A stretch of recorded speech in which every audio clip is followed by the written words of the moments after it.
Ladies and gentlemen, you welcome to this edition of the 6 p.m. primetime newscast on Equinox Television, live from our headquarters in Cameroon's economic capital, Douala. I am Bablet Jonathan. In our top stories in this edition of the news, the United Nations High Commissioner for Human Rights, Michelle Bachelet, says she believes there is a clear and short window of opportunity to arrest the socio-political and security crisis hitting the northwest and southwest regions of the Republic of Cameroon, but the Cameroon government must take significant actions to prevent the situation from moving out of hands. This information is contained in a release that she has made public after her visit to the Republic of Cameroon. Also in this newscast, we shall talk about Namibia, which is under a state of emergency for a second time in 3 years as a result of the severe drought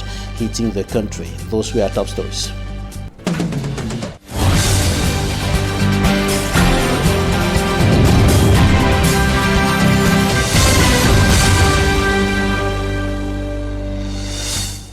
Thanks, ladies and gentlemen, for joining us in this edition of the news on Equinox Television. We begin with the news of some children who have died in unclear circumstances in the Mongo division of the littoral region of the country, notably in the village of Lowe. The 3 children died after being poisoned. They consumed fish that contained a poison that was meant for rats in their house, and they died after consuming the poison. Details with Smanjik and Gabriel.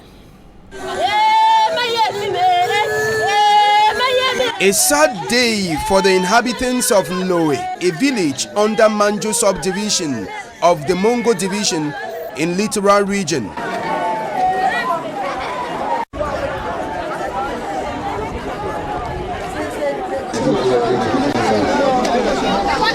James 7 years, Adonai 4 years, and Marcelin 3 years from the same family, reports say consumed a poisonous fish which caused their demise.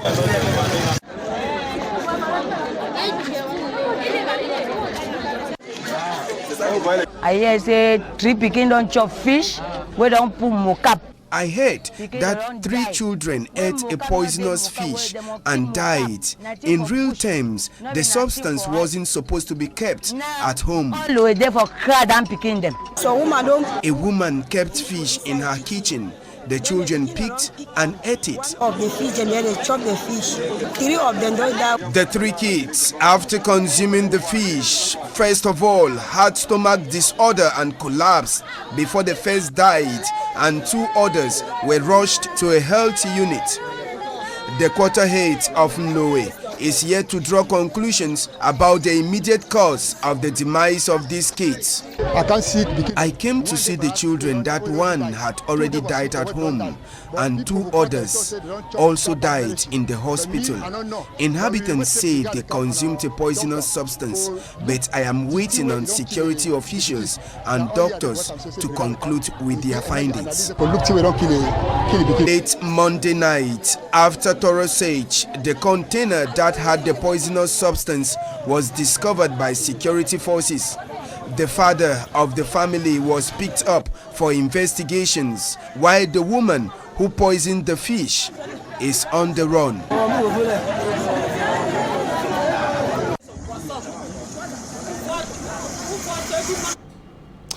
The United Nations High Commissioner for Human Rights, Michelle Bachelet, accuses elements of the National Armed Forces and the pro-independence fighters of the atrocities committed in the 2 Anglophone regions of the Republic of Cameroon, killing of persons, destruction of properties, burning down of houses and entire villages as well as institutions as the crisis deepens further. And this information is contained in a release she published after her working visit to the Republic of Cameroon, and in that release she indicated that she believes there is a clear and, if possible, a short window of opportunity to arrest the crisis, but the Cameroon government must take significant actions to prevent the situation from moving out of control. Details in this report by Fomi Armstrong Sander. After her official visit to Cameroon, the United Nations High Commissioner for Human Rights, Michelle Bachelet, made an appraisal of the human rights situation of the country, identifying responsibility in the acts of human rights abuses in the northwest and southwest regions of Cameroon. Michelle Bachelet says security forces have been accused of committing serious violations, including extrajudicial killings and torture against civilians and captured fighters in the northwest and southwest. She says schools in the northwest and southwest regions, hospitals and other infrastructures have been targeted and destroyed by armed separatist groups, and government employees, including teachers who have dared to continue teaching, have been targeted by separatists. On a general note, the United Nations Rights Chief welcomed the acceptance of the government of Cameroon to work with the United Nations Human Rights Office and the rest of the United Nations to seek effective solutions to the major human rights and humanitarian crises caused by the serious unrest and violence taking place in the northwest and southwest regions of Cameroon, and even the far north region rocked by the Boko Haram crisis. She believes that there are windows of opportunities to come out of the crisis. Children are to join armed groups, especially in the far north region of Cameroon. Michelle Bachelet equally indicated that she met with opposition political parties, civil society, the church and about 8 ministries in Cameroon. She noted with satisfaction the briefing she received from leaders of the National Commission for the Promotion of Bilingualism and Multiculturalism and the National Disarmament, Demobilization and Reintegration Committee, and thinks that their work is still at its early stages but could help in finding a solution to the crisis in the Northwest and Reintegration Committee, and thinks that their work is still at its early stages but could help in finding a solution to the crisis in the Northwest and South. And the Disarmament, Demobilization and Reintegration Committee created by the President of the Republic, Paul Biya, has been on the ground for over 5 months now, striving to disarm, demobilize and reintegrate into the normal life trend pro-independence fighters in the 2 Anglophone regions of the Republic of Cameroon, but also those who had joined the ranks of Boko Haram in the far north region of the country. Former Governor Fai Yengo Francis and other members of the committee have received brand new pickup trucks that will enable them to fulfill their assignment. The vehicles were handed over by the Prime Minister, Chief Dr. Joseph Dion Guti, on the sidelines of the first session of the committee in the nation's political capital, Yaoundé, and the Fai Yengo Francis-led committee has already created 3 reintegration centers. The Mora Center has already received 109 former fighters, and those of Bamenda and Boya have received 35 and 21 respectively. And former Governor Fai Yengo Francis, President of the Disarmament, Demobilization and Reintegration Committee, spoke to Equinox Television. Take a listen. For the opportunity and all the pressmen, because you are the vehicles that we are using to showcase what we are doing on the field. We are some 5 months old now. And the first point I will talk about is the activities that have been done up to now. 3 days after DDR was created, we were on the field, Bamenda, Boya and Mara, to have a picture of what is on the field in order to be able to know how to act, how to work.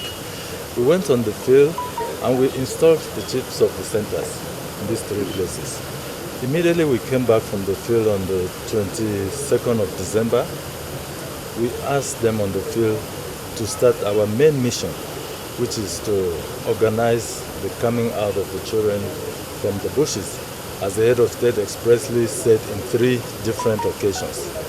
And we had in Bamenda the first returnee on the 28th of December. 28th of December. Today we have 35 of them there. We have 21 in Boya, mostly men but a few young women, and we have 109 in Mora. The numbers may seem small, but I think we are doing a lot, because in addition to these numbers we have hundreds of them who have laid down their arms. We are sure that they are no longer fighting in the bush. And I'm sure that when they will conquer the fear, they will come to the centers. And the country's Minister of Territorial Administration, Atanganji Paul, who took part in that first session of the Disarmament, Demobilization and Reintegration Committee in the nation's political capital, Yaoundé, equally spoke to Equinox Television, indicating that over 75,000 persons displaced by the Anglophone crisis have already received aid, notably within the context of the close to 13 billion francs CFA humanitarian aid of the Cameroon government. Listen to Minister Atanganji Paul. Prime Minister of Government instructed me to make a presentation on the balance sheet of what has been done so far as the humanitarian plan of action decided by the head of state has been going on. So I gave some statistics. As for now, I told the Prime Minister of Government that more than 75,000 IDPs have received the humanitarian aid from the head of state. And this aid includes food items and non-food items, health facilities, and some materials to reconstruct buildings which were private property which was destroyed, as well as financial assistance. And we made an assessment, and I can tell you that now we have at least not more than 152,000 IDPs in Cameroon. The figures are clear. We have gone under thorough investigation. We have asked all the administrative authorities, the NGOs working with us, to give us specific statistics. And after monitoring all the situation on the field, we went to the 34 subdivisions of the Northwest region and the 31 subdivisions in the Southwest region, and the statistics clearly show that we have 152,000 IDPs and about 6,000 who are in the West region, the Littoral region, and the Central region. I have heard of statistics talking about 400,000 or 500,000. Those are fake statistics. You know, 500,000 people, they cannot be somewhere and they are hidden. But the good news is that even the IDPs are going back to their different localities, because for some time now, thanks to the wonderful work done by the military, the force of defense, and the confidence building between the local administrative authorities and the force of law and order, the families are going back to their different localities. So I think that this meeting was essential for us to give statistics to the Prime Minister, head of government, and to tell the international community that everything is well controlled, everything is under. About 60 persons have been injured and over 300 others rendered homeless in the Mokolo subdivision, far north region of the Republic of Cameroon. And these results or fallouts of a fight between two villages, Dama and Zamadan village, in the Mokolo subdivision of the far north region of the country. We have details with Sman Jikangebre. Mothers feeding their children in an open air, kids sleeping on bare ground, and private documents and properties destroyed in houses. These are the immediate casualties recorded in Dama, a locality in the Mokolo subdivision, Mayochanaga division of the Far North region. This was as a result of a fight between Dama and Zamadan, two neighboring villages. According to an elite of Dama, the fight between the two neighboring villages occurred as a result of gifts given to the inhabitants of Dama by a non-governmental organization sympathizing with them because of the numerous attacks they have witnessed from Boko Haram. The attack has left 300 persons without a shelter and 3 registers containing names of persons wishing to acquire birth certificates destroyed. Thus, children wishing to write the certificat d'études premières might face problems. Les dégâts, vous voyez, ma maison, si tout est détruit. Les animaux, ils ont coupé les cornes. My house was destroyed, animals killed, everything that is necessary for a human being has been destroyed. Birth certificates already made, taken away, and registers destroyed. Les documents officiels, l'acte de naissance déjà établi et signé, plus de 40 ils ont emporté, un registre. 3 registres qui sont déjà cotés par ils ont emporté ça. An inhabitant that was intending to become a chief of Dama wasn't spared in the attack. Ils ont fait tout. Avec toute la maison qu'ils ont brûlée, 101 maisons qui sont brûlées. They have done their worst. 101 houses burnt, 60 persons wounded, and 10 hospitalized. We now want the government to intervene to bring peace. Que le gouvernement fasse quelque chose, qu'on reste chez nous. On ne veut pas vraiment se contacter, se rester avec les amants encore là. The attack that left several houses burned has been described as the worst in the village by an inhabitant. D'abord, le problème a commencé par. It started with Boko Haram. This time around, our own neighbors are worse than Boko Haram. The destruction is very visible. Parce que au moment le Boko Haram s'est passé, on ne s'est pas déplacé ici, mais on était obligé de se déporter. As a result of this fight, schools have remained closed and over 60 persons wounded. The inhabitants are expecting a quick reaction from the government. The International School of Security Forces administrative and local council authorities are stepping up efforts to fight against or within the framework of the fight against urban disorder and security challenges in urban centers across the Republic of Cameroon. It is for this purpose that the International School of Security Forces has organized in collaboration with local council authorities in the city of Douala, notably the Douala City Council, a 3-day seminar on the issue of urban disorder and security challenges in towns of the Republic of Cameroon. And it should be noted that Douala is now being described as the headquarters of urban disorder and insecurity in the Republic of Cameroon as a result of the growing phenomenon of urban disorder almost in all parts of the city of Douala. The stakeholders are meeting here in the economic capital Douala, and they are examining the problem of urban disorder and insecurity in order to map out strategies on how to turn down these problems. And of course, we caught up with one of the organizing officials, Professor Wilson Mvomo Elan. He is the official in charge of the department, in charge of one of the departments of EI Force, and he spoke to Equinox Television. Take a listen.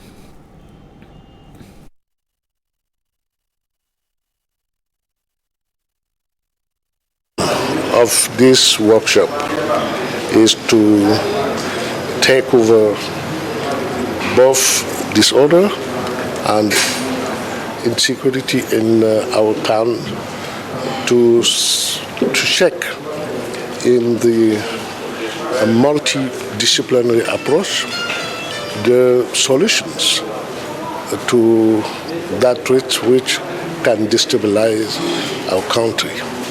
This is the central aim of our workshop, and to foresee how in the future we can transform our towns to be the place where welfare and security are reality.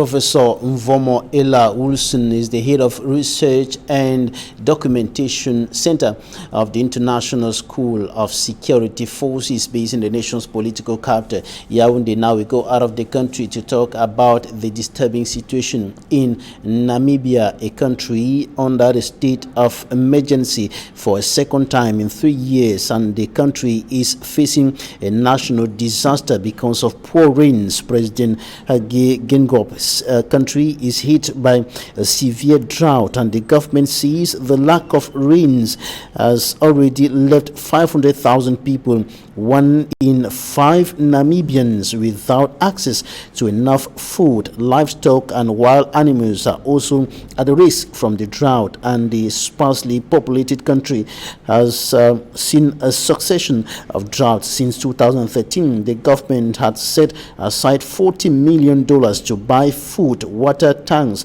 and of course to transport livestock to and from grazing areas. That's it for the first part of this newscast. Coming up next, Talking Point.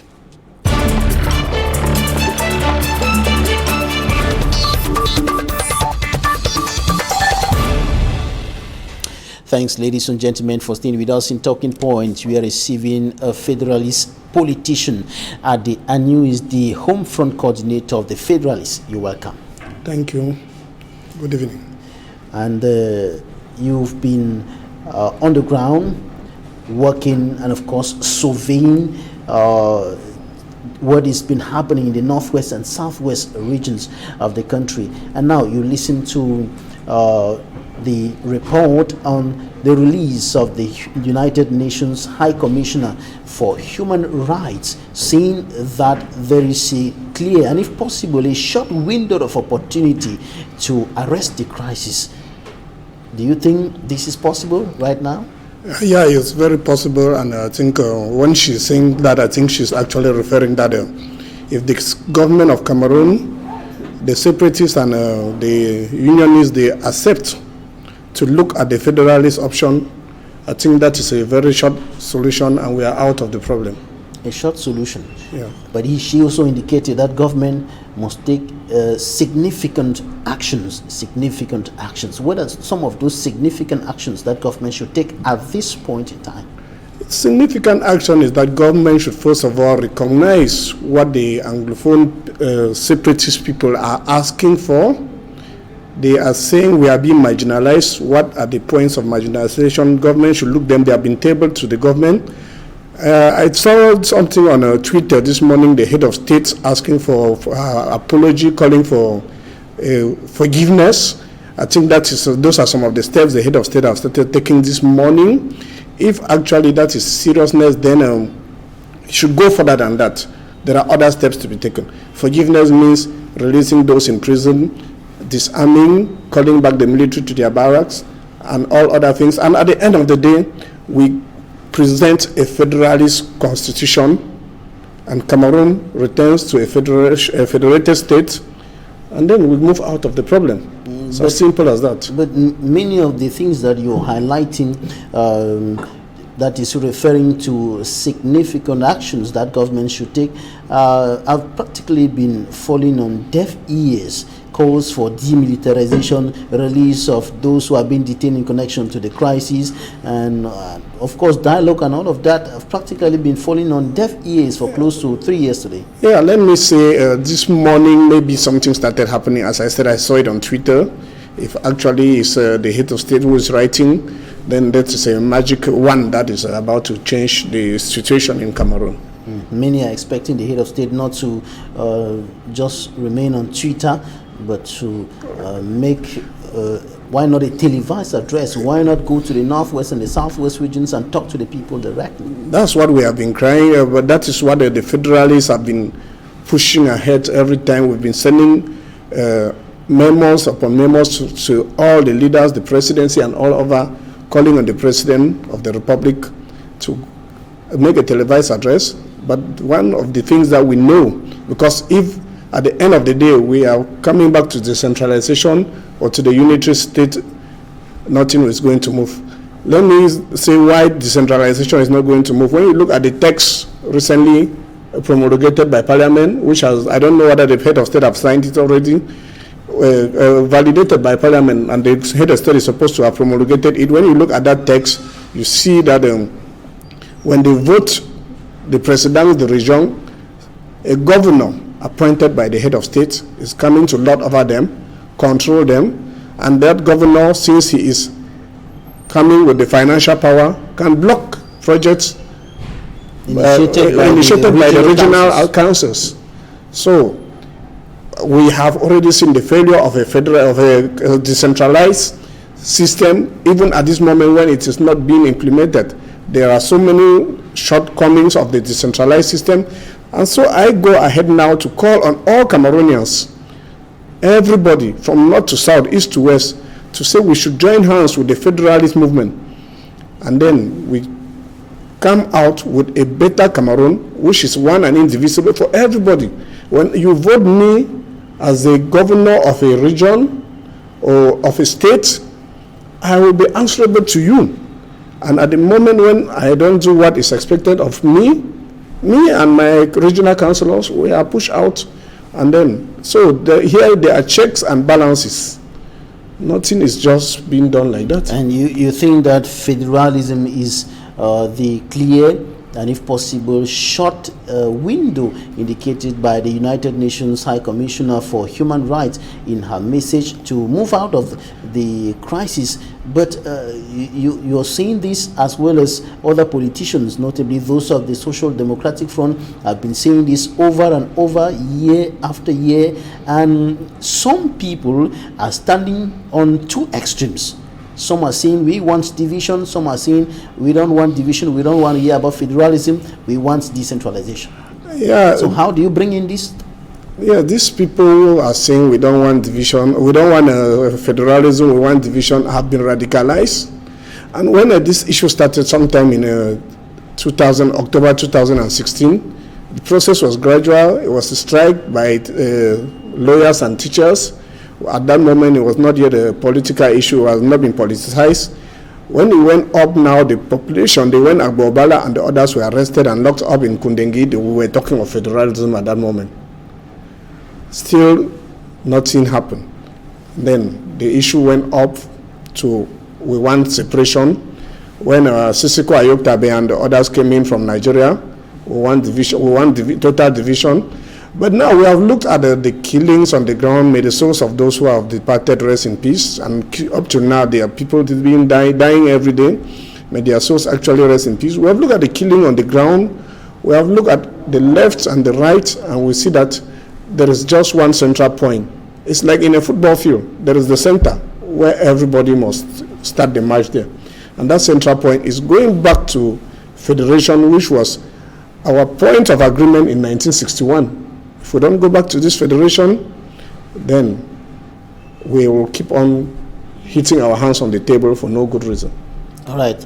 Before we go, maybe have a last word from our Cameroonian brothers in the northwest and the southwest regions of the country, and even those who are in the bushes. Yeah, well, first of all, I would like to appeal to those who are in the bushes to come out, to come back home. There is never a problem without a solution. We are all Cameroonians, will remain Cameroonians. They should drop their arms, should come back home. And then those who are in the northwest and in the southwest, I would like to call on appeasement language, even to the administration, to the government. I would like to call on appeasement language. Lies and deceptions have not helped anything. Instead, it is provoking the situation more and more. We should try to look at each other in the eye, say, I am sorry. The head of state started saying that this morning in a Twitter message. We'll say, I'm sorry, and then we'll come sit on the table after all the other conditions, which I cannot mention here, have been met. We'll sit on the table without any conditions, preconditions. Yes. Unconditional dialogue, we'll sit on the table. Everybody should learn to give and take, because in a dialogue, you will not get everything that you are requesting for. All right. Thanks, Adi, a new home front coordinator of the Federalist. Thanks for coming. Thank you. Thanks, ladies and gentlemen, for staying with us. That's it for today. Okay.